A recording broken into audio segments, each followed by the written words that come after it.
जब रामचंद्र 14 साल वन से वापस आ गए, जब आए पहले से ही भारत जी उसके चरण पकड़ लिया। 14 साल बाद मेरा बड़ा भाई आ रहे हैं। यह गंगा का पानी नहीं, एक टाइम कल का पानी नहीं, ये आपको सबमर्सिबल का पानी नहीं है। राम को चरण धोते हैं लेकिन आंखों का पानी से।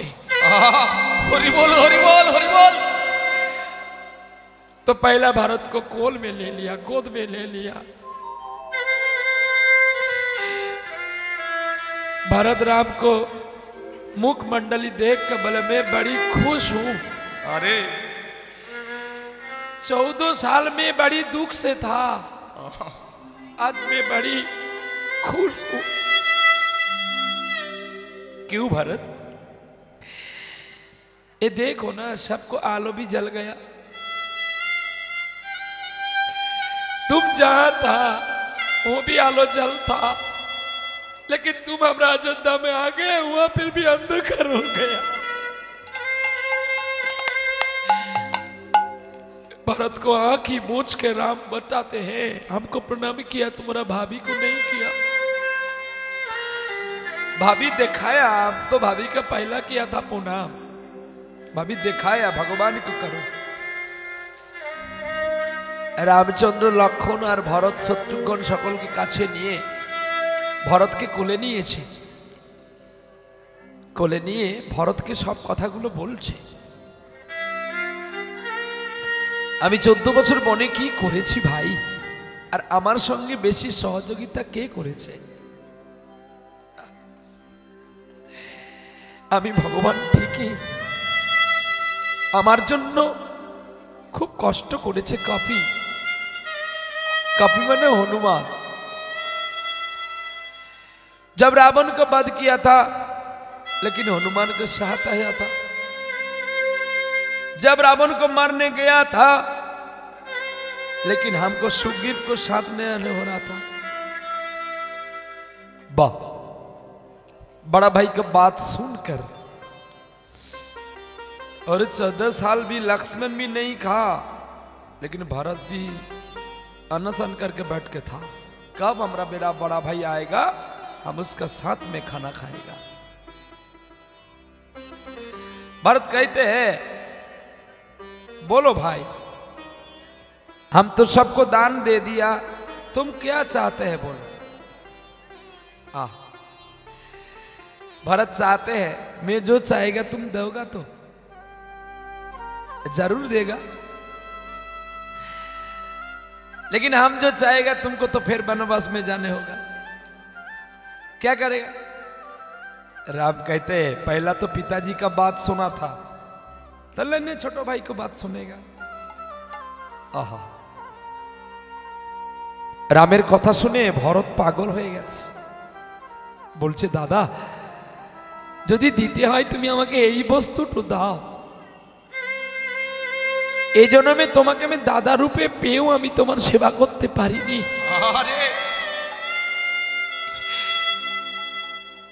যেন বন্ধু রূপে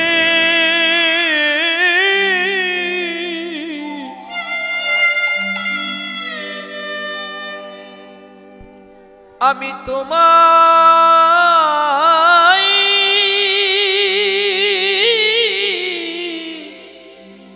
পাই গো।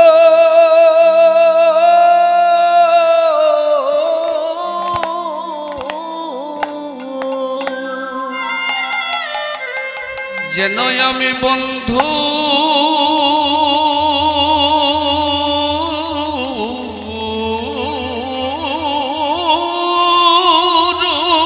রূপে,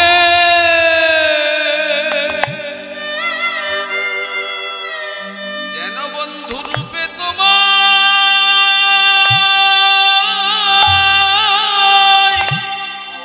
তোমায় পাই গো।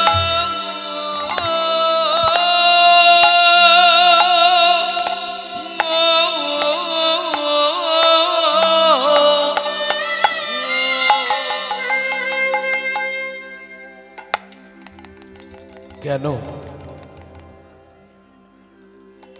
তুই বন্ধুরূপে আমাকে চাইলি কেন? দাদা, ভাই হয়ে যখন আমি তোমার সেবায় অধিকার পেলাম না, আরে আমি বন্ধু হয়ে তোমার সেবা করতে চাই। তবে তুমি যেন রাজা হও আর আমি যেন ভিখারি হই। আরে হরি বল হরি বল। এটি হচ্ছে কীর্তন। কে ডিম কে সিম কে মাছ কে মাংস, এটা কীর্তন নয়। দু চারখানা গান করে নেচে নিলে কীর্তন হয় না। কীর্তন হচ্ছে রস। খেজুর গাছের গাছ না কাটলে যেমন রস আপ্লুত হয় না, ঠিক কৃষ্ণ ভক্ত এমনি হবে। যদি কৃষ্ণ নামে তার নয়ন না গলে তাহলে তার কীর্তনই হয় না। অনেক জ্ঞানী হতে পারে, এখানে বলেছে শাস্ত্র, বেদবিদ্যা ষড়দর্শন সে যদি গোবিন্দ নাই ভজে, বিথায় তার এ জনম লোচন বিহীন জন, দর্পণে অন্ধের কি বা কাজ। আরে হরি বল হরি বল। আমি জ্ঞানী হলাম, আমি মানুষকে ভক্তকে ভক্ত জ্ঞান করলাম না, আমি নিজে জ্ঞানী বলে আমি সকলকে অহংকার করলাম, এতে কিন্তু কোনোদিন ভগবত প্রাপ্তি লাভ হয় না। তোর মনে একটু সংশয় কেন বাবা? আসো, মালাটা তুলে আনতে হবে। তোমার মালা যদি পা বেজে গেল কে পড়বে? আর भी तुल दो, उसको गुच्छा को लेके आओ, इसको लेके आओ। तुम्हारे कष्ट का सामान हम नहीं पड़ेगा, उसको भगवान को पराने होगा, ये भी जान ले सकते हैं। यहां से चरण होते हैं, यहां से चरण, यहां से जानू। चलो, छोटी बच्ची नहीं जान सकते हैं, उसको भी भगवान माफी कर देता है, लेकिन हमको नहीं माफी करेगा। हम जो गलती करेगा हमको नहीं माफी करेगा। चलो, ভগবান ভরতকে বলছে, তুই এটা চাইলি কেন ভাই? আমি তো সিদ্ধান্ত করেছি একটা, এই ত্রেতার যুগে তুই যখন এত এত ত্যাগ স্বীকার করলি, আমি একটা কথা ভেবেছি। কি দাদা? আজ থেকে তোর নামেই আমি সারা বিশ্ববাসীর নাম দেব ভারতবর্ষ। वो तो तुम्हारा देना के लिए, मेरा भी तो कुछ चाहना के लिए है ना। आहा, ভগবানের কাছে ভক্ত এই বর চেয়েছিল যে তুমি হবে রাজা, আমি হব ভিখারি,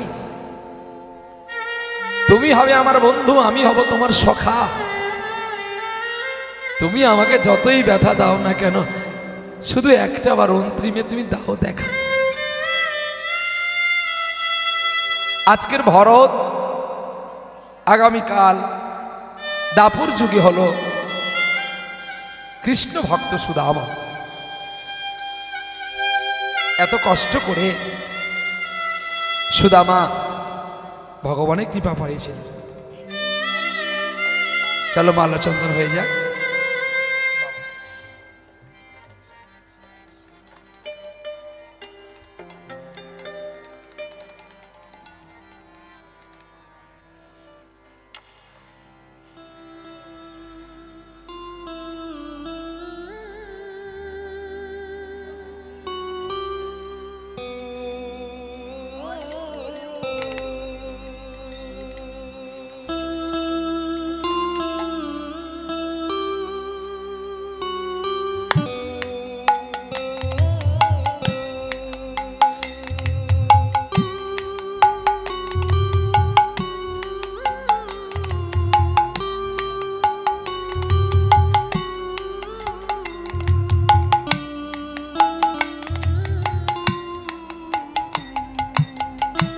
এই মনিহার আমার নাহি সাজে,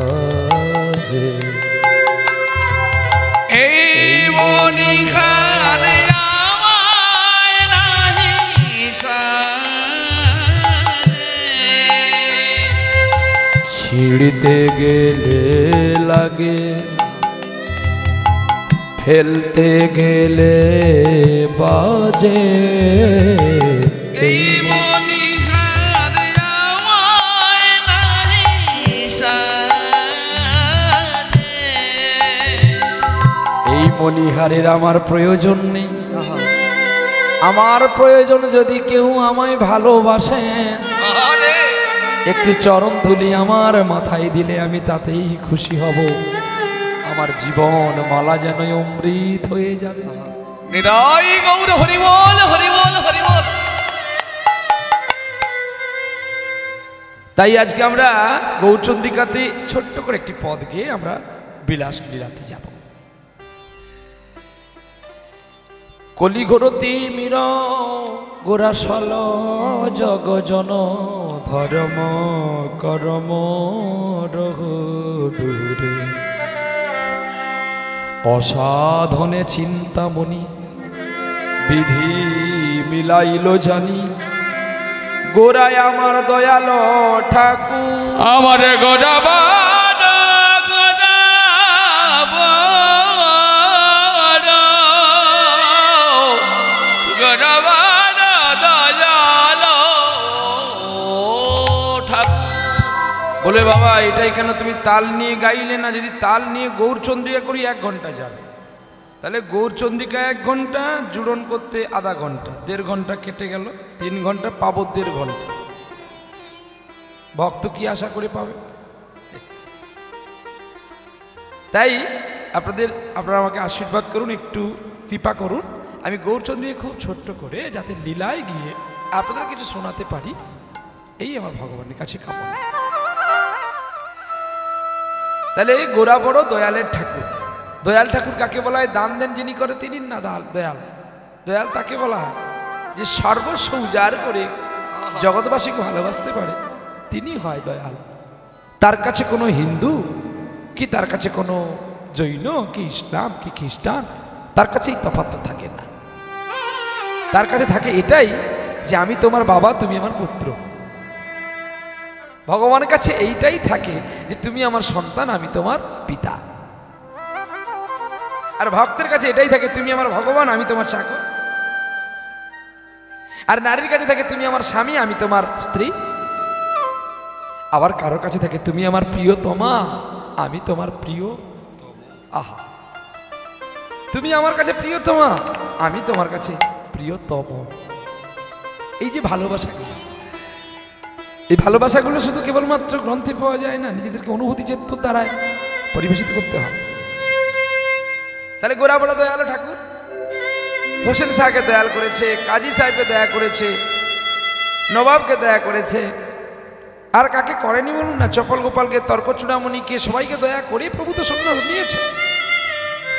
আর সবচেয়ে বেশি দয়া করেছে জগাই মাধাইকে, যে নিত্যানন্দকে মারল, তবুও জগাই মাধাই কে কোলে নিয়ে মহাপ্রভু সন্ন্যাস গ্রহণ করেছিলেন। তাহলে এখানে বলছে যে আমি এত বিদ্যা পড়লাম, এত কিছু করলাম, যদি তোমাকে না পেলাম। এই পদে লিখেছিলেন নয়ন দাস ঠাকুর। পদকর্তা নয়ন দাস বলছে তুই পাবি কি করে? পদের এক পাশে দাঁড়িয়ে বলছে তোর ভাবও নাই, আর ভক্তিও নাই, প্রেমও নাই, শ্রদ্ধা নাই। তোর যদি কোনোগুলো না থাকে রে, আমি কেমন করে তোর কাছে যাব? ওই লোক দেখিয়ে নৈবেদ্য সাজালে যে আমাকে পাওয়া যায় না, পাওয়া যায় না। ওরে পায়রে তারা, পায়রে তারা, হরে পায়রে তারা, পায়রে তারা। ওরে না খেয়ে আমার চিন্তা করে যারা, আরে পায় না তারা, পায়রে তারা। ওরে না খেয়ে যারা আমার চিন্তা করে, পায় রে তারা পায় রে তারা যারা সদা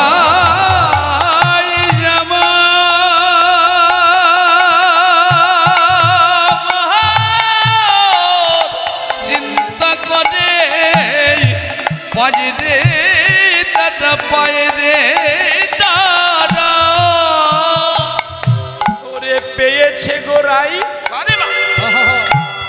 পেয়েছে রাই, আরে পেয়েছে গোটাই পেয়েছে রাই ব্রজধামে যত নারী ছিল শুধু পেয়েছে গোরাই, শুধু পেয়েছে গোরাই। আরে ব্রজ ধামে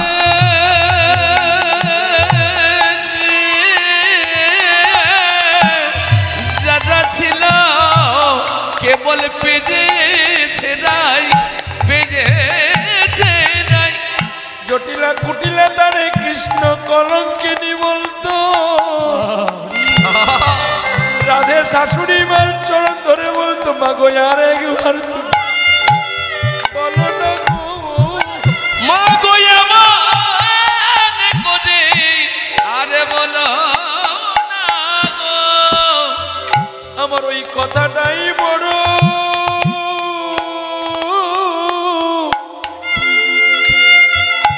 শুনতে ভালো লাগে।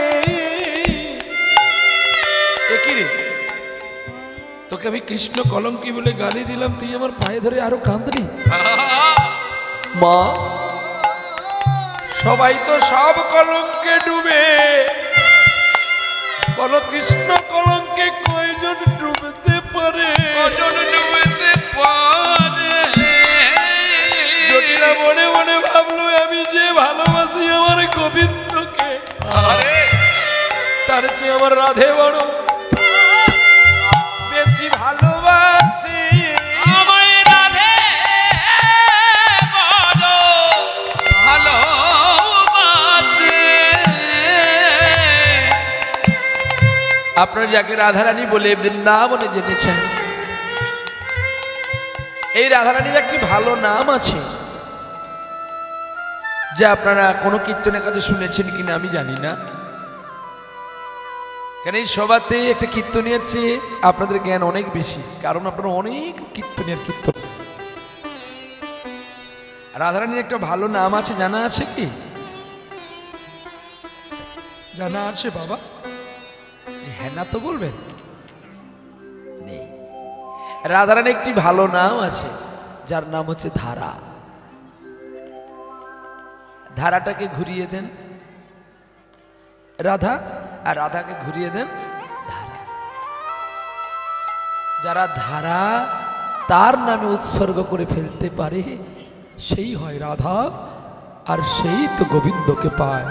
এই জন্য বলেছে না বিশ্ব দরবারে বিদ্রোহী কবি কাজী নজরুল ইসলাম, সখী শিহরি কেমন বল, যার নাম শুনে এত প্রেম আসে চোখে আসে কত জল, তারে কি নামে ডাকিলে আসে, কোন রূপ কোন গুণ পাইলে সে রাধা সম ভালোবাসে। সখী শুনেছি নাকি সে কালো, তবে কে সে কেন এত আলো। এই যে গীতগুলো যত পুরনো হবে দেখবেন তার কাছ থেকে বেশি অমৃত স্বাদ পাওয়া যায়। চলো আজকে আমরা সেই সুদামার মতো একজন দরিদ্র ভক্তের কথা শুনবো, বিঠল দেবের কাহিনীর কাছে, যেটি ঘটেছিল মহারাষ্ট্রেতে। আমরা সেই লীলা আজকে আলোচ্য করে বিরাম করব। আর আমার পরে গান গাইবেন সুদক্ষ কীর্তনিয়া, অনেক দূর থেকে তিনি এসেছেন। কি গো সোমা দাসী, তিনি আসবেন আপনাদের কাছে গান গাইবেন। অনেক দিন আগে ওনার সঙ্গে আমার দেখা হয়েছিল, প্রায় 8 বছর তো হয়ে গেল। যাক, আবার দেখা হবে কিনা সৌভাগ্যক্রম। মহান মহান মানুষের দেখা পেতে গেলে তো ভাগ্য করতে হয়। চলো যাক, আমরা সবাই এক পথের পথিক, যদিও তবুও শিক্ষা এবং দীক্ষা মানুষের কম বেশি থাকে। আপনারা কেউ চলে যাবেন না, শুনবেন, অনেক কষ্ট করে উনিও এসেছেন গাইবে। তো আমি চলি। আজকের ভক্তির বিষয় হচ্ছে একজন ভক্ত, তার কথা আজকে আমরা আলোচ্য করে বিরাম করব কীর্তন লীলা। চলো।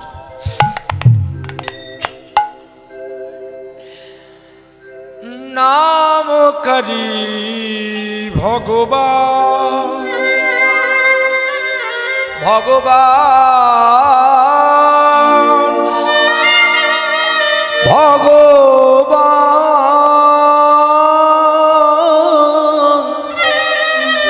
নাম করি ভগবান, নাম করে ভগবান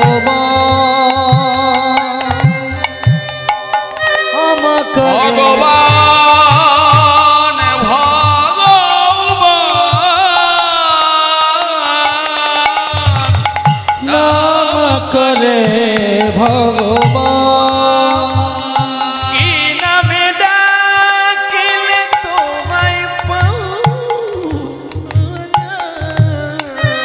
নাম করে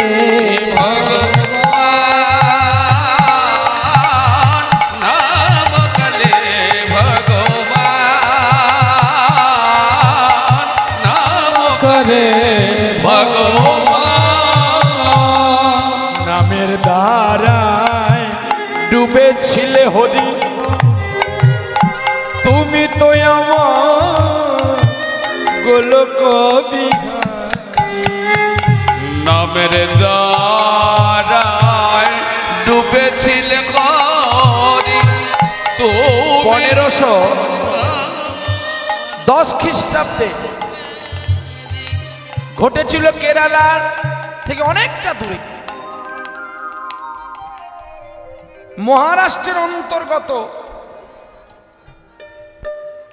কেন্দুপুর গ্রামে সদানন্দ বলে একটা বাবাজি ছিল। তার আচরণটা লোকে তাকে বাবাজি বলে ডাকত, কিন্তু বাস্তবে সে বাবাজি নয়। তিনি কি করতেন না, তিনি পুতুল বিক্রি করতেন। এই লীলাটি পাবেন গোরক্ষপুরের গীতাতে, বিঠলদেবের কাহিনী, গোরা কোমলের পরেই আছে।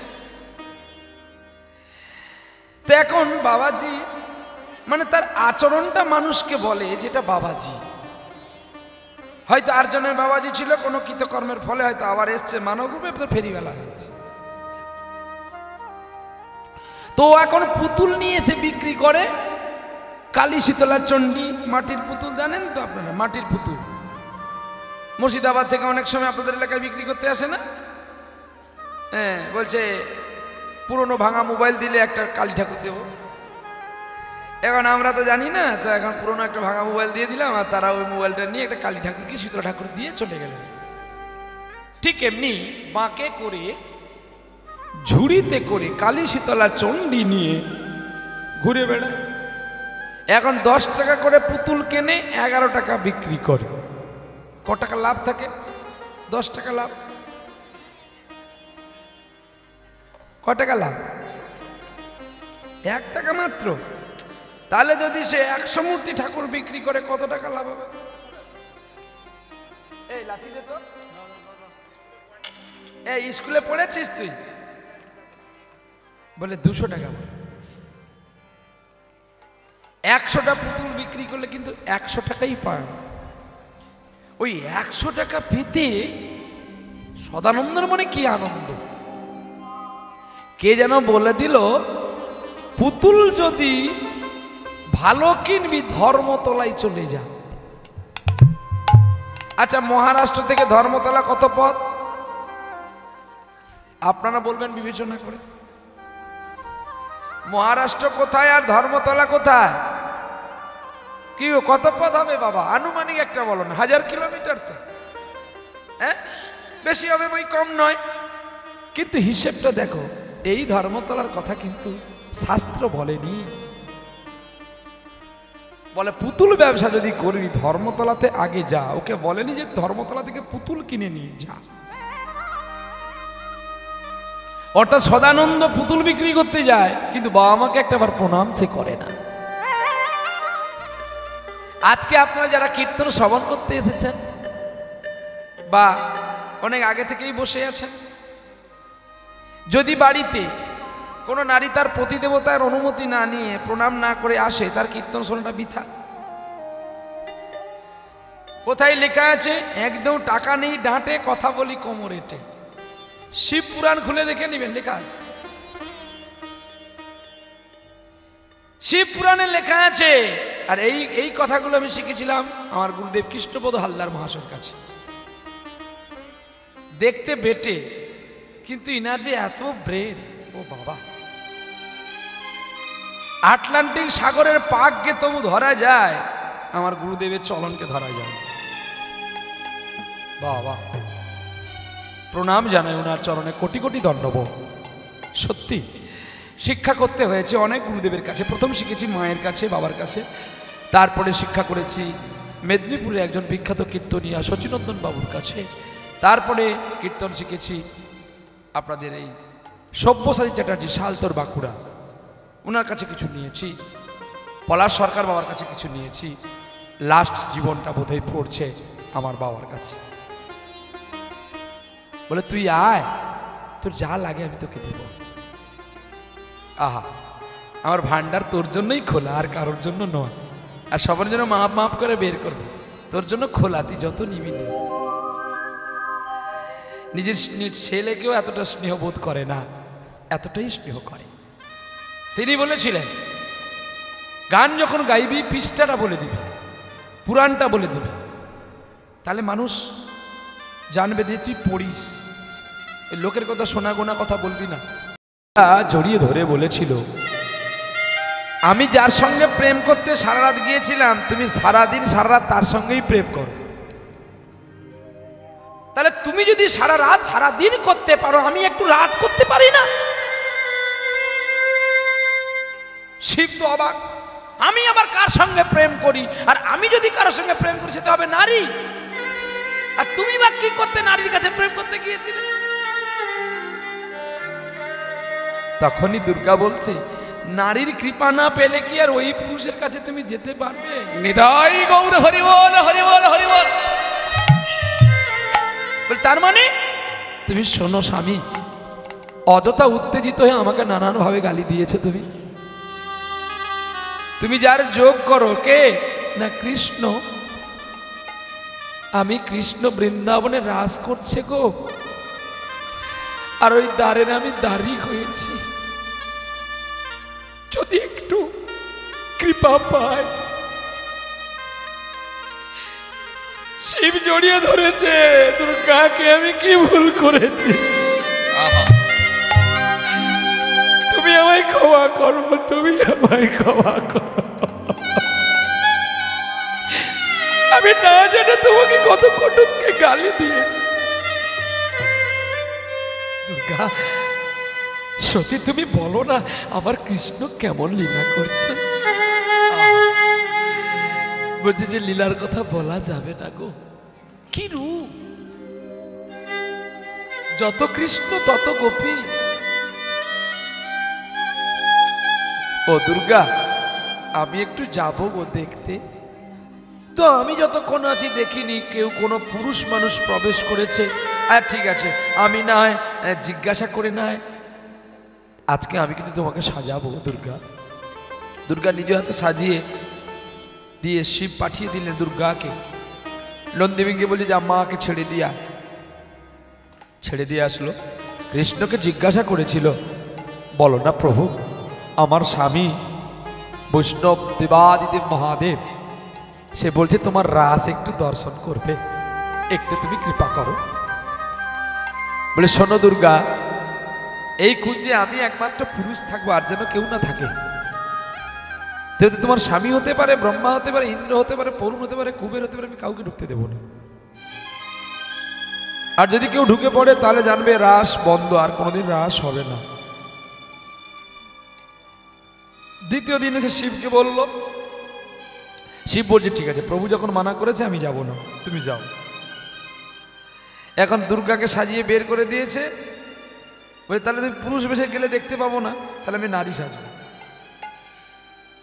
এই বলে শিব ঠাকুর দুর্গার ছায়া পড়েছে, ব্লাউজ পরেছে, শাড়ি পরেছে, আলতা পরেছে, সিঁদুর পরেছে, শাখা পরেছে, পরে ঘুমটা টেনে গিয়েছিলেন। আর দ্বিতীয় দ্বারে ললিতাই তার বসনটা খুলে দিয়েছিল, খুলে দিতে বেরিয়ে পড়েছিল। বলে এ কোন গোপী, এ কোন গোপী, গোপীর আবার দাড়ি দেখি, গোপীর মাথায় আছে গোপী, গোপীর গলায়ও দেখি গোপী,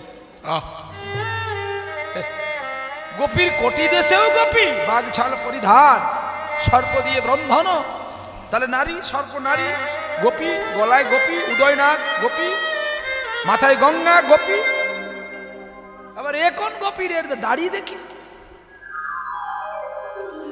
খবর পৌঁছে গেলেন, কৃষ্ণ বলছে রাস আমি বন্ধ করে দেব যদি শিব না বেরিয়ে যায়। ওই মুহূর্তে শিব ওই কুঞ্জে দাঁড়িয়ে প্রতিজ্ঞা করেছিল, কৃষ্ণ আজকে যেমন তুমি আমাকে প্রবেশ করতে দিলে না, আমি প্রতিজ্ঞা করলাম কলিযুগে আমি জন্ম নেব অদ্বৈত আচার্য রূপে, জন্ম হবে আমার শান্তিপুরে।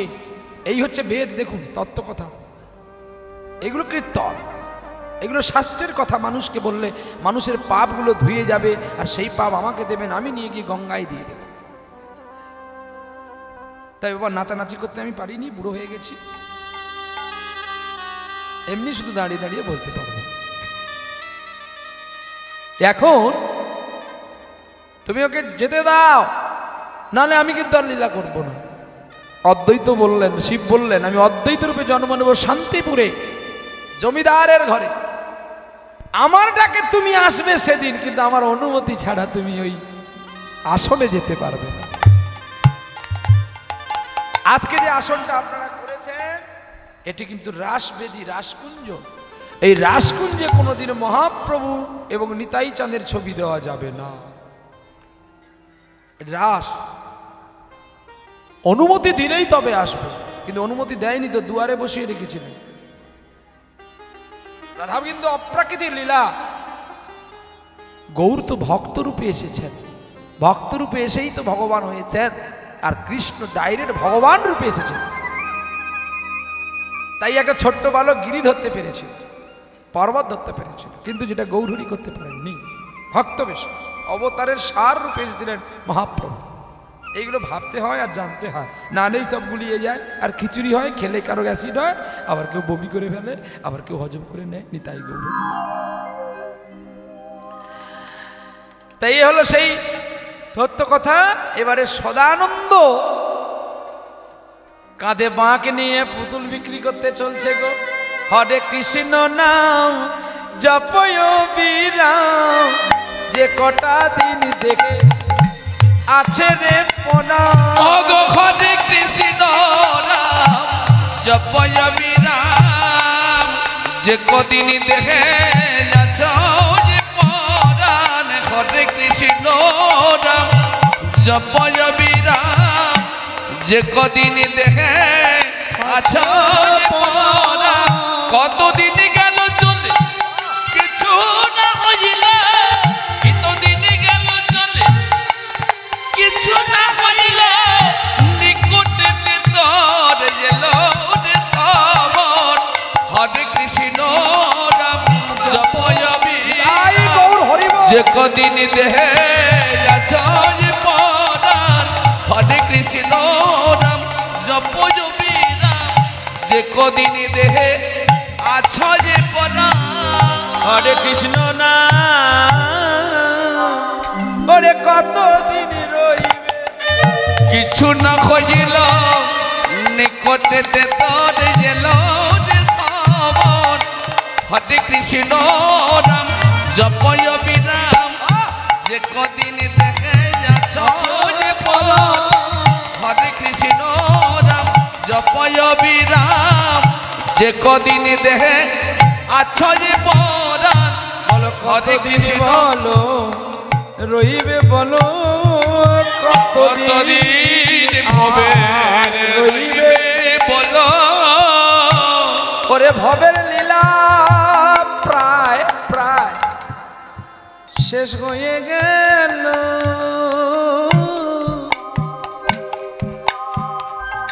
বলো কতদিন ভবে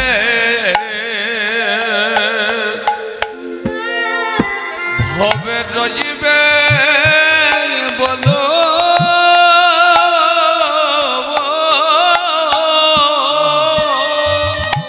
আর কতদিন রইবে ভব মাঝে, আর অবিলম্বে করো যাহা করিবার, পরের কথায় কিবা আসে যায়, নিচে হরিনাম তুমি ভুলো না।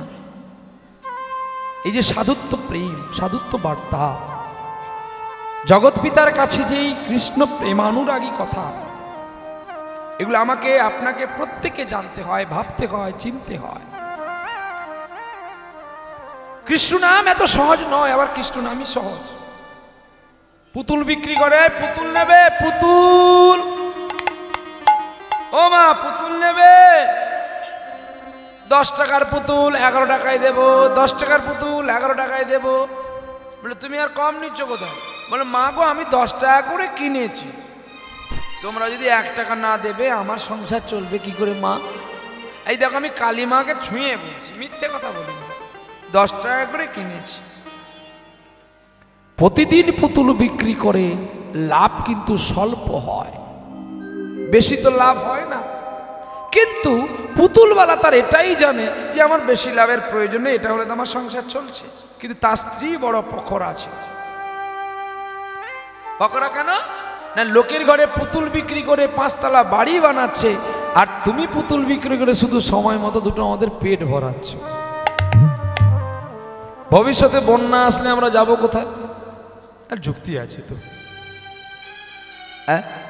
বন্যা পৃথিবীতে কেন আসে, বন্যা কেন হয়, এটাই জানতে হয়। আমরা যে সারা জীবনটা কত পাপ করে করে বেড়াচ্ছি, এই পাপ রাশি যখন পূর্ণ হয়ে যায় মা গঙ্গা তখনই এসে ওগুলোকে ধৌত করে নিয়ে যায়, সন্তান যাতে আমার আরো ভালো থাকে। হরি বল, হরি বল। কিন্তু আমরা তো সেগুলো জানি না, শুধু জানি বেশি বৃষ্টি হচ্ছে বলে এই বন্যা হয়ে গেছে। না, চলো তো এখন কে যেন দই বানিয়ে বলছে গো, পুতুল যদি কম টাকায় কিনে বিক্রি করবি, উল্টো ডাঙ্গা চলে যা, কলকাতা উল্টো ডাঙ্গা। কলকাতা উল্টো ডাঙ্গায় যদি না কেনাকাটা করতে পারিস তাহলে সোজা যাবি মানিকতলা, মানিকতলায় যদি না পাস তাহলে যাবি কলেজ স্ট্রিট, আর কলেজ স্ট্রিট যদি না পাস আর কোথাও না দাঁড়িয়ে যাবি ধর্মতলা। পুতুল বিক্রি হয়ে গেছে, ধর্মতলার পথটা গুরু দাও আমায় বল, ধর্মতলার পথটি গুরু দাও আমায় বলে, আমায় ধর্মতলার পথটা গুরু দাও আমায় বলে, ধর্মতলার পথটি গুরু দাও আমায় বলে। সারা জীবন চললাম দয়াল, সারা জীবন উল্টো ডাঙ্গার পথ ধরে, ধর্মতলার পথটা গুরু একবার দাও আমায় বলে, ধর্মতলার পথটা গুরু দাও আমায় বলে। নীতি নীতি যাই কই আমি,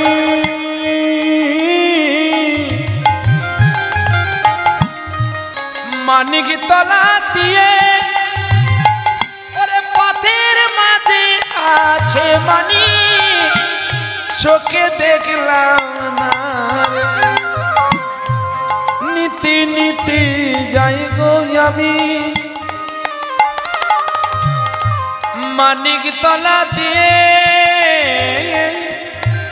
পথের মাঝে আছে মানিক, চোখে দেখলাম না রে। ওমর সাধন ভজন হলো রে মিথ্যা, ওরে পাই না কোথারে, ধর্মতলার পথটি গুরু দাও আমায় বলে,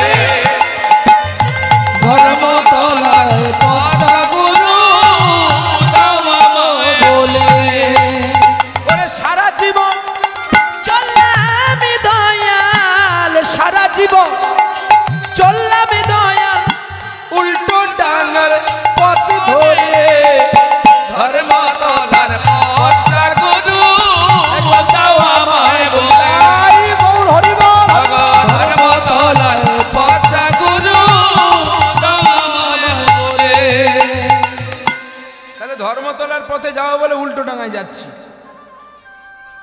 কি বলে বাবা কি করে আমরা উল্টো ডাঙায় যাচ্ছি? ওই তো বিয়ে যখন করি না ধর্মতলায় থাকি, বিয়ে করার পরে সকলে আমরা উল্টো ডাঙায় থাকি।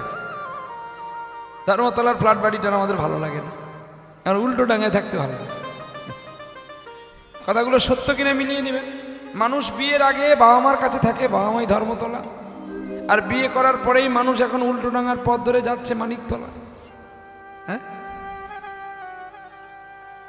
স্ত্রী পেয়েছি মানে আর তো কেউ আমার আছে আপন নয়, স্ত্রী আমার সবকিছু। স্ত্রী যা বলবে আমি তাই শুনবো। আমি বলছি না যে স্ত্রীর কথা শুনতে হবে, এটা বলছি না। তা বলে স্ত্রীর কথায় যেমন বাবা মাকে ভুলে যাবে না, আবার বাবা মার কথায় তেমন স্ত্রীকে ভোলা যাবে না। দুজনকেই ভালোবাসতে হবে। ভালোবাসার আর এক নাম হচ্ছে প্রেম, আর প্রেমের আর এক নাম হচ্ছে ভক্তি। ভক্তি যদি কেউ কাউকে ভালোবাসে, সে দূরে থাকলেও হবে আর কাছে থাকলেও হবে। কিন্তু টাকা দিলে কিন্তু ভালোবাসা যায় না, বা স্নেহ পাউডার দিলেও ভালোবাসাটা যায় না। কৃষ্ণ থাকতো দ্বারকাতে, রাধারানী থাকতো বৃন্দাবনে, কতখানি পথ, তাহলে তাদের ভালোবাসা ছিল কি করে? তো এখানে ধর্মতলায় ট্রেনে উঠে মহারাষ্ট্র থেকে ধর্মতলা আসলো, আর ধর্মতলায় এসে ও আর শর্টলেগ না গিয়ে, কলেজ স্ট্রিট না গিয়ে, মানিকতলা না গিয়ে ধর্মতলায় নেমে পড়েছে।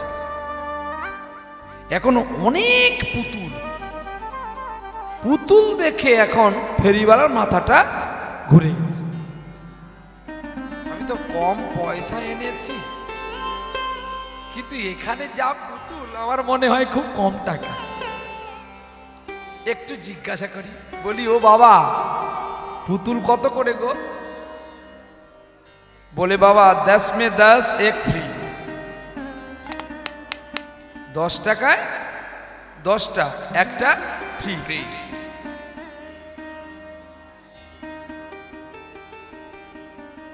नहीं रंग नहीं उठेगा, ये अच्छी वाली पुतुल है। সদানন্দ দেখছে যে রং উঠে যায় কিনা। এখান থেকে মহারাষ্ট্র নিয়ে গেতে রং যদি উঠে যায় তাহলে আমার পুতুল বিক্রি হবে না।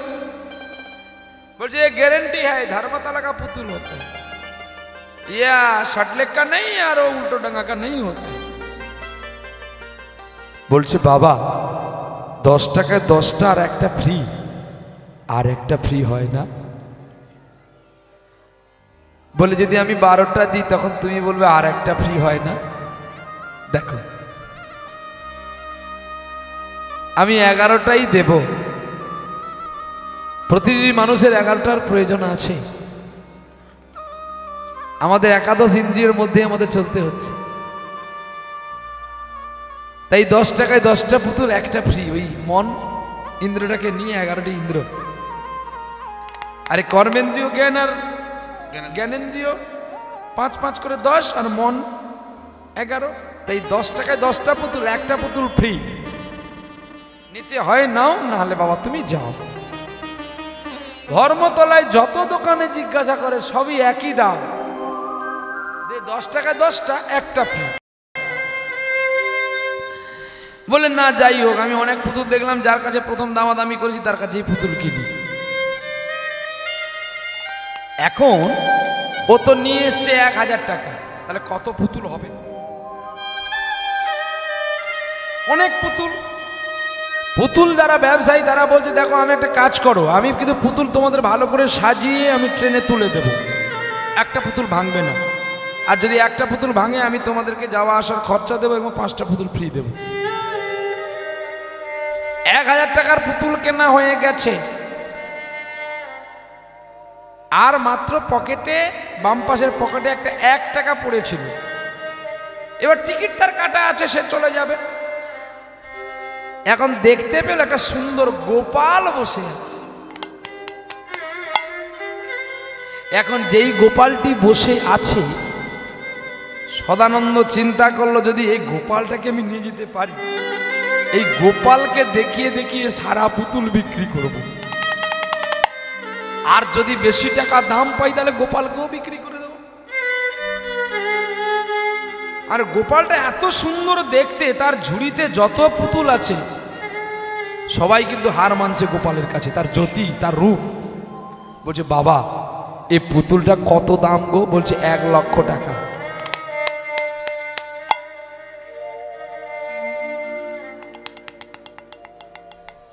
সদানন্দ পালিয়ে যাচ্ছে। দাম শুনে তার প্রথমে আপটাপ শুকিয়ে গেছে। ও বাবাজি চলে যাচ্ছ কেন গো? না বাবা, আমি এমনি জিজ্ঞাসা করেছিলাম কত দাম। তো আমিও তো ঠিক বলেছি, তুমি কথাটা মতো বুঝতেই পারোনি। যার লক্ষ্য থাকবে এক, সে আমার গোপালকে নিয়ে যেতে পারবে। তোমার লক্ষ্য কি এক আছে? বাহ, তুমি গোপাল নেবে না, তুমি কালী শীতলার লোক। যেই বলেছে সদানন্দের চোখে জল আসলো। দাঁড়া না, আমি আমার গোপালকে দেখে আমার মন কেঁদেছে। তুমি কি দেবে? দিতে পারি, তবে তোমার বিক্রি করা চলবে না। না, আমি আমার ঝুড়িতে রেখে রেখে ওকে নিয়ে আমি ঘুরবো, কিন্তু কাউকে দেব না।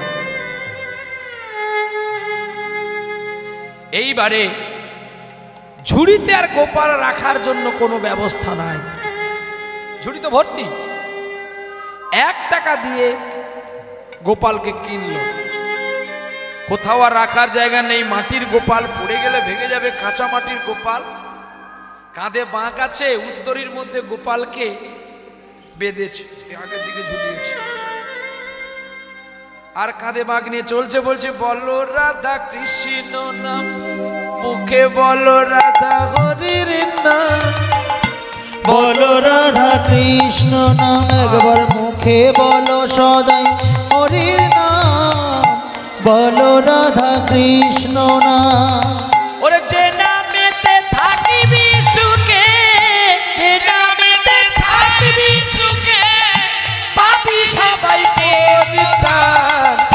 বলো রাধা কৃষ্ণ নাম, একবার মুখে বলো সদা হরির নাম।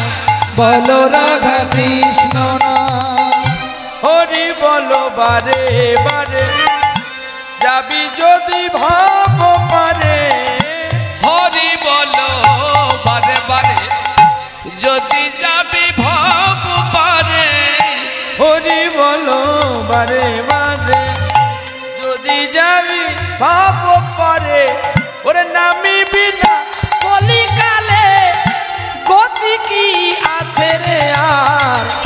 বলো রাধা কৃষ্ণ নাম, একবার মুখে বলো রাধা হরি নাম। বলো রাধা কৃষ্ণ নাম, একবার মুখে বলো সদা রাধা নাম। বলো রাধা কৃষ্ণ নাম। ওরে হোক না যত মেথরি মুছি, হরি নামে হয় গো সুচি। হোক না যত মেথর মুচি, হরি নামে খাই গো সুচি। গোপালকে তো উত্তরীর মধ্যে বেঁধে আগের দিকে ঝুলিয়েছে, আর কাঁধে বাঁক আছে, চলছে। স্টেশনে এসেছে, ট্রেনে উঠেছে, আর খুব গরম লেগেছে, তো গরম পড়েছে। জানলা ধারে সিট পায়নি বাবাজি, কোনোর উপরে বসেছে। কম টিকিটের প্যাসেঞ্জার কেমন ওই বাথরুমের ধারে বসতে হয়, ঝুড়িগুলো রেখে, এতগুলো ঝুড়ি রেখে দিয়ে বসছে। গোপাল এখন গরম লেগেছে। গোপাল এখন ঝোলার ভেতর থেকে বলছে বাবা আমার আরে গরম লাগে গো, বাবা আমার গরম লাগে গো। ও গো বাবা জামাই, গরম লাগে গো। বাবা জামাই, গরম লাগে গো। ও গো পিতাই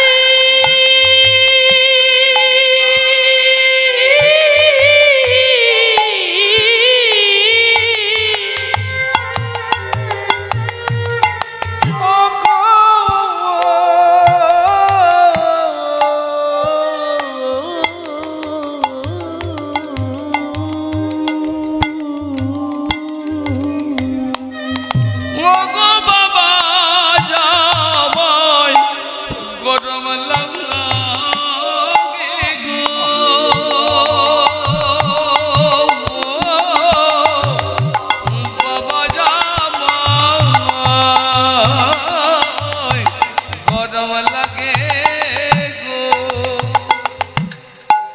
বাবা আমার গরম লাগে কে বল কে বল আরে কে হরি বল। আহা ঝোলা থেকে তুপ তুপ করে জল পড়ছে কাঁচা মাটির গোপাল দিল নাকি ঝোলা খুলে যখন দেখে পুরো গোপাল ভিজে গেছে একে গোপাল কেন ভিজে গেল কে যেন বলছে বাবা আমার খুব গরম লেগেছিল ট্রেনের দরজাটা একটু খুলে দাও না বাতাস একটু লাগুক তখনও সদানন্দ বুঝতে পারলো না যে আমি কত পুণ্য করেছি নাকি যে গোবিন্দ আমাকে বলছে কাঁচা নরম মাটি ভেবে সদানন্দ রেখে দিল আবার কিছুক্ষণ পরে আবার বলছে বাবা আমার খিদে পেয়েছে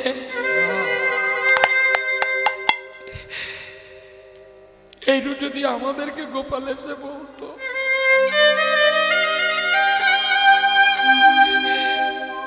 প্রাণ নিয়ে খাওয়াতাম না তোরে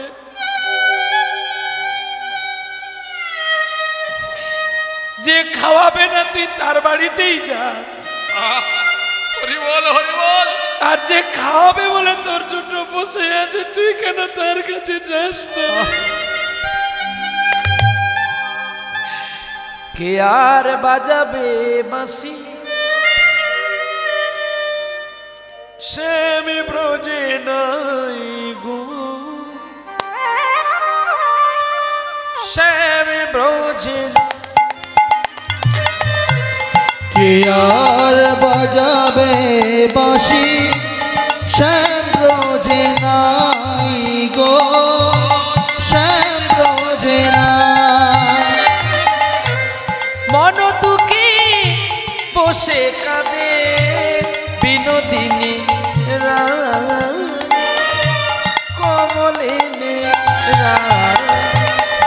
কে আর বাজাবে বাঁশি শ্যাম ব্রজে নাই গো শ্যাম ব্রজে নাই।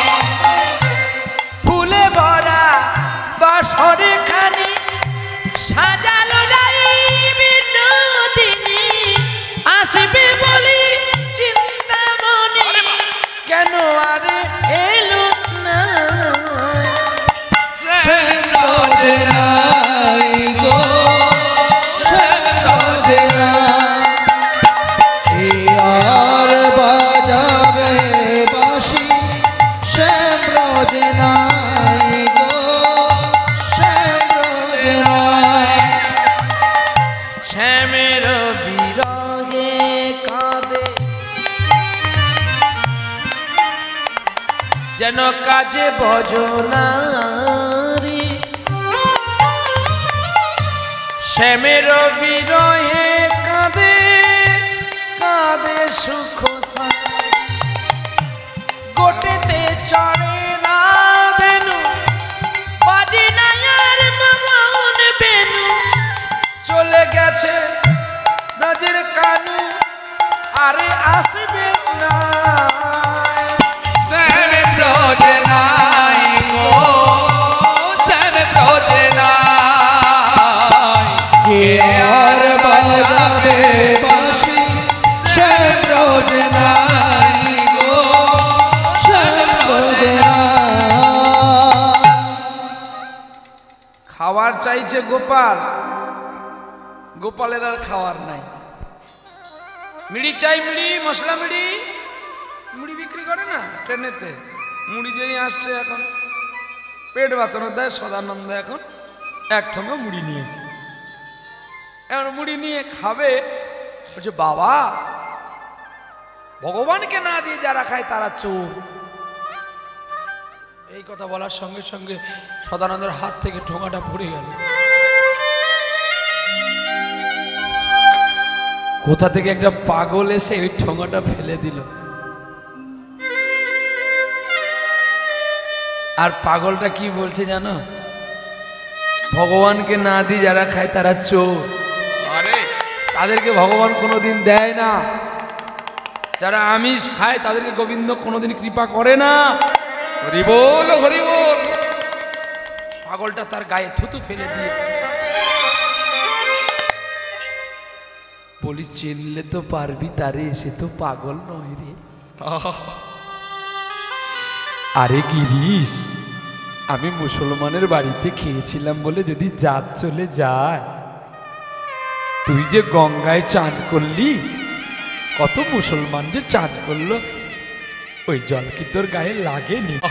হ্যাঁ রে গিরিশ, বল না গিরিশ। ও গিরিশ, সে গানটা একবার শোনা না রে।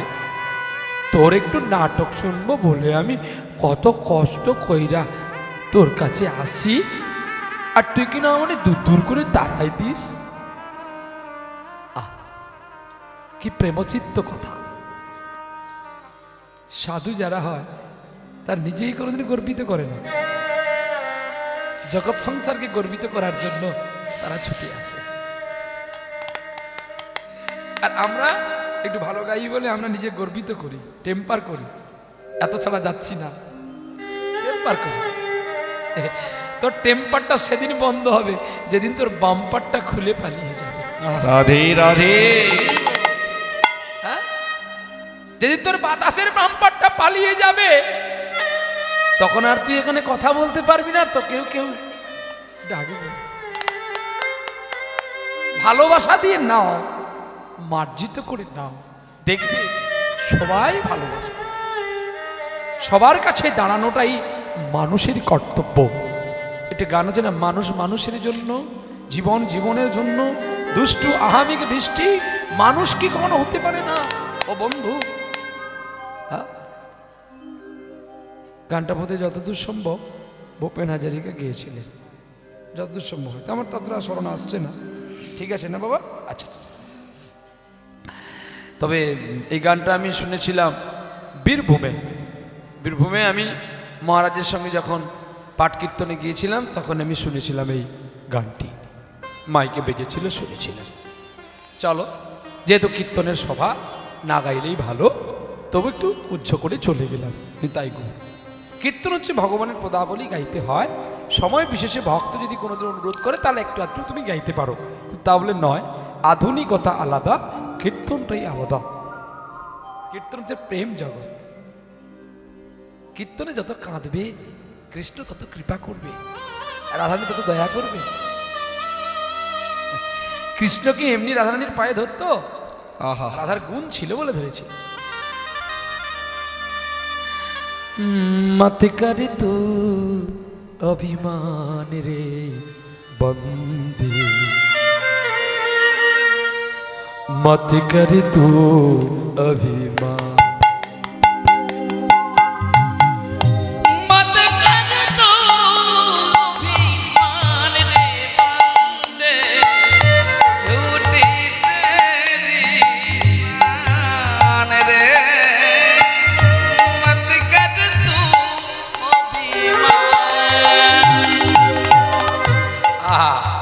কৃষ্ণ রাধার পায়ে ধরেছে, আর কি বলছে? অভিমানটা বন্ধ কর না রাধে, মত কর তু অভিমান। ঝুটি কায়া ঝুটি মায়া, वो तेरा जो हरि गुण, झूठी काया झूठी माया, वो तेरा जो हरि गुण रहाना ना लेके आए रे बंधु, मत कर तू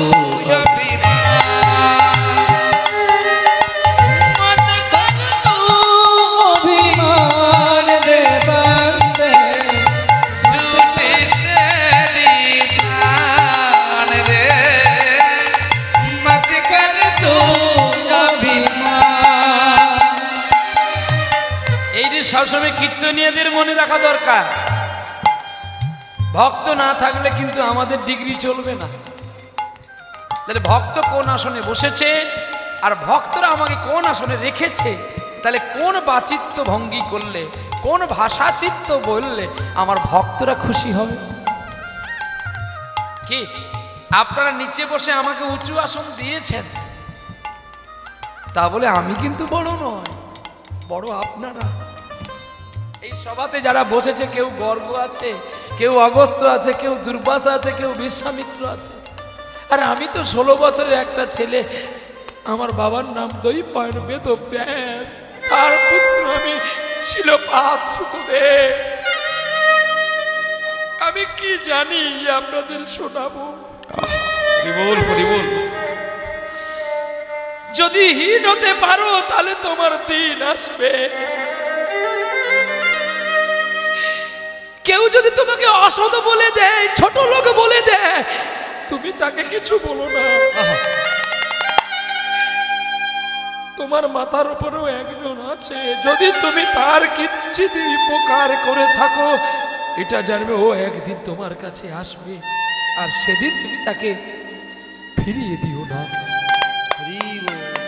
ওই আশাটাই তোমার হবে বড় পাওয়া। উপকারের নামই তো শালা, উপকার করলেই তাকে এই ভাষাগুলো শুনতে হয়।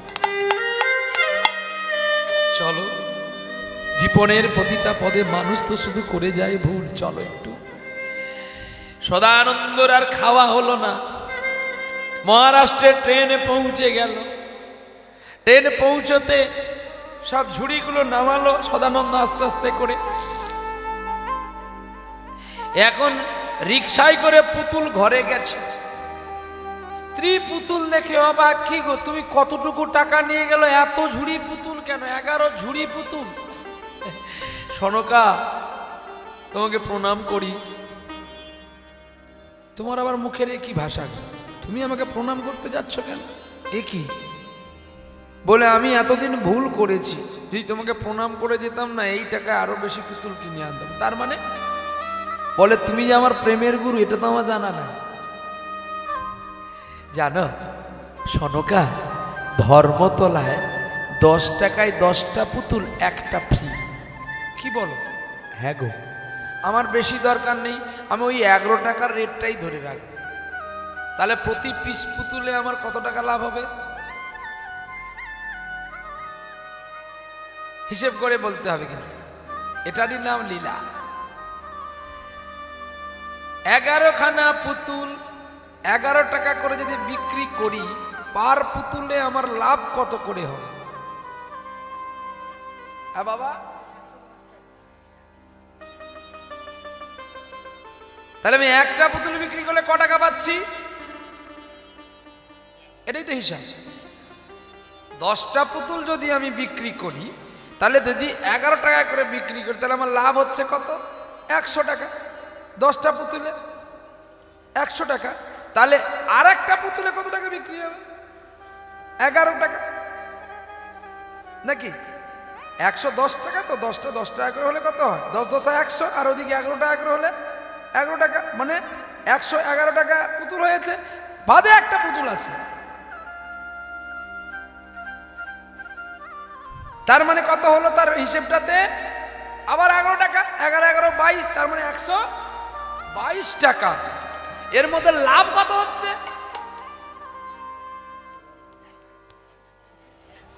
Right answer. হিসেব করে বলবে, কিন্তু শুধু মুখ থাকলে বললে হবে না মা, ইউটিউব চলছে। 110 টাকা লাভ আছে। আরে 10 টাকায় 10টা পুতুল নি, একটা ফ্রি, ফ্রিটা ছেড়ে দিয়ে 1 টাকার গায়ে বসিয়ে দিয়েছে। তাহলে যদি সে 10টা পুতুল বিক্রি করে 110 টাকা লাভ পায়, তাহলে সে আর পাকা বাড়ি বানাতে কতটুকু সময়? পুতুল কম আনেনি, 3 ঝুড়ি পুতুল এনেছে। তার কাছে 3 আর ওদিকে আছে 9, 9 3 12, 1 ঝুড়ি ছেড়ে দেন, ভাঙা ভুঙি বাদ যাবে, থাকবে তো 11। এই দেহ তো একদিন ভেঙে যাবে রে বাপ, কিন্তু তোমার ইন্দ্রিয়গুলো তো আছে। হ্যাঁ, তাহলে 1 ঝুড়ি ভাঙা ভাঙি যাবে, ছেড়ে দাও, এখনো 11 ঝুড়ি পুতুল আছে। 11 ঝুড়ি পুতুল বিক্রি করলে তার স্ত্রী তো বলছে, স্বামী তুমি একটু দাঁড়াও, তোমাকে ভুসির শরবত করে দিই। এখন স্ত্রীর কথা শুনে সদানন্দ বলছে ও কেন আমাকে শরবত করে দিচ্ছে, আমি কথাটা বুঝতে পারলাম না। স্ত্রী এখন শরবত বানাতে বানাতে ভাবছে আমি কি আর এমনি দেব, তোমার কাছ থেকে সোনার বালাটা নেব, কায়দা আছে গো। তবে সবাই কিন্তু আবার সমান নয়। কোন নারী আছে শাড়িকে বড় ভালোবাসে, কোন নারী আছে শ্রদ্ধাবান ব্যক্তিকে ভালোবাসে, আবার কোন নারী আছে সোনাকে ভালোবাসে, আবার কোন নারী আছে সে শ্রদ্ধাবান মানুষটাকে অন্তরসলিল দিয়ে দেখে রাখে যে তার টাকা না থাকুক কিন্তু ও আমার কাছে ভালো, ও সুচরিত্রমান, ওর কাছে আমি থাকলে আমি একদিন আরো ভালো হতে পারবো, আর ওর ঔরসের সন্তান আমি আরো ভালো করে বানাতে পারবো। দেখতে দেখতে সদানন্দের 11 ঝুড়ি পুতুল বিক্রি শেষ হয়ে গেল। গোপাল আর কেউ নেই। এখন গোপালকে ওই যে প্রতিদিন বের করে আবার ঢোকায়, ওই বের করতে ঢোকাতে তার নাকটা থুতরে গেছে। এখন নীল পালিশ দিয়ে একটু রং দিয়ে দিয়েছে, আর যতদিন যাচ্ছে গোপাল রং চটে এত সৌন্দর্য রূপ ছিল আর নেই। তখন গোপালকে বলছে হ্যাঁ রে, সবাই নেমে গেল ঝুড়ি থেকে, তুই কবে নামবি? হ্যাঁ, দিনে দিনে তুই ভার হচ্ছিস, আমি আর তোকে বইতে পারছি না। এক কাজ কর, আমি ভেবেছিলাম তোকে নিয়ে এসে বাজারে বিক্রি করলে আমি অনেক টাকা পাবো, কিন্তু বিক্রি তো হলেই না। আর তোর যখন গায়ের রংটা এমন হয়ে গেছে, তোর বিকৃতি রূপ যখন হয়ে গেছে, তোকে আর রাখবো কেন? ওই বট তলায় তোকে রেখে দিয়ে আমি পালিয়ে যাব। এই বলে সদানন্দ কি করেছে, সব পুতুল কালী শীতলা চণ্ডী যা ছিল প্রতিদিন তো বিক্রি হয়, গোপাল তার থেকে যায়। 11 ঝুড়ি পুতুল বিক্রি হয়ে গেল, অনেক টাকা হয়েছে। এখন গোপাল তার ঝুড়িতে থেকে গেছে। তো এখন সেই রৌদ্র তাপে এক বট গাছের গোড়ায় পুতুলকে সদানন্দ বসিয়ে দিয়ে বলে তুই এখানে বসে থাক, আমি পালাই। ওই যে মাটির গোপালকে বসিয়েছিল, বসিয়ে একটু যাওয়ার পরে পেছন ফিরে যখন দেখে তার গোপাল কেমন বসে আছে, ওই মাটির গোপালের নয়ন দিয়ে জল পড়ছে। সদানন্দ বলছে আমার দেখাটা কি ভুল হয়ে গেল, কাছে যাই তো। কাছে গিয়ে যখন দেখে মাটির গোপাল কাঁদছে।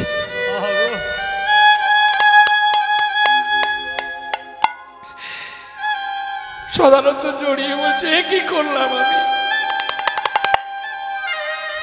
তুই কেন কাঁদবি?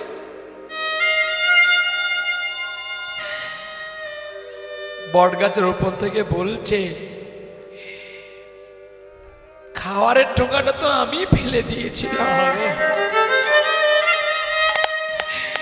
আমাকে ছেড়ে তুই বাড়ি এসে স্ত্রীর কাছে রান্না করে খেলি, আমাকে তো দিলি না। তাতে আমি দুঃখ করিনি, তোর এত বড় ঘর বাড়ি আমি করে দিলাম, আর তুই আমাকে এই বট গাছের গোড়ায় ফেলে যাচ্ছিস, আমার গায়ের রংটা নষ্ট হয়ে গেছে বলে। বলতো সদানন্দ, আমি যদি তোর ছেলে হতাম, তোর ছেলে যদি কালো হতো, তুই কি পারতিস?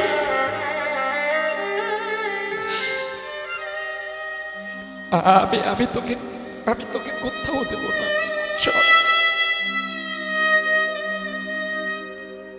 কাঁধে করে নিয়ে গোপালকে চলছে,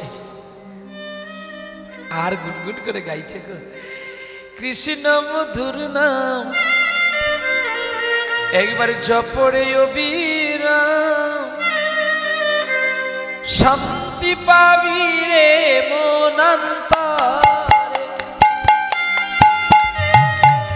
কৃষ্ণ মধুর নাম জপরে অবিরাম শান্তি পাবি রে মনন্তরে।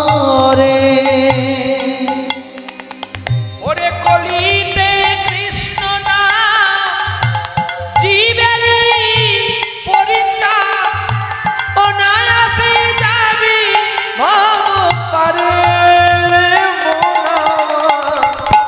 কৃষ্ণ মধুর নাম জপরে অবিরাম শান্তি পাবি রে মনন্তরে।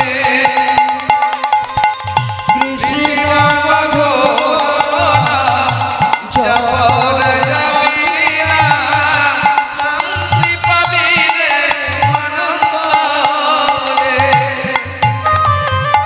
রামের নামে অহল্লা হল বসন উদ্ধার শিলম দিল সাগরে। রামের নামে অহল্লা হল বসন উদ্ধার সলভ দিল সাগরে। গুহক চণ্ডাল অসুচি কাঙাল বুকে করিল রাম তাহারে। অগ কৃষ্ণ নামে ওরে দেহ মন সপিলে অনায়াসে যাবি ভব পারে। কৃষ্ণ মধুর নাম জপরে অবিরাম শান্তি পাবি রে মনন্তরে। কৃষ্ণ মধুর নাম জপরে অবিরাম শান্তি পাবি রে মনন্তরে। এখন ওই গ্রামে কিছুটা দূরে রাজ পরিবারের কাছে একটা মানুষ ছিল, তার কোনো ছেলে মেয়ে ছিল না। তো স্বামী স্ত্রী এখন কৃষ্ণ ভক্ত মানুষ, ভিক্ষা করে জীবন চালায়। এখন ওই ফেরিওয়ালা ওই পথ দিয়ে যাচ্ছে, এই তার অভ্যাস হয়ে গেছে পুতুল নেবে গো, পুতুল পুতুল নেবে, পুতুল পুতুলটা ঝুড়িতে নাই, তবু বলতে বলতে যাচ্ছে পুতুল নেবে গো পুতুল। এখন বলতে বলতে বলে দিচ্ছে গোপাল নেবে গো গোপাল।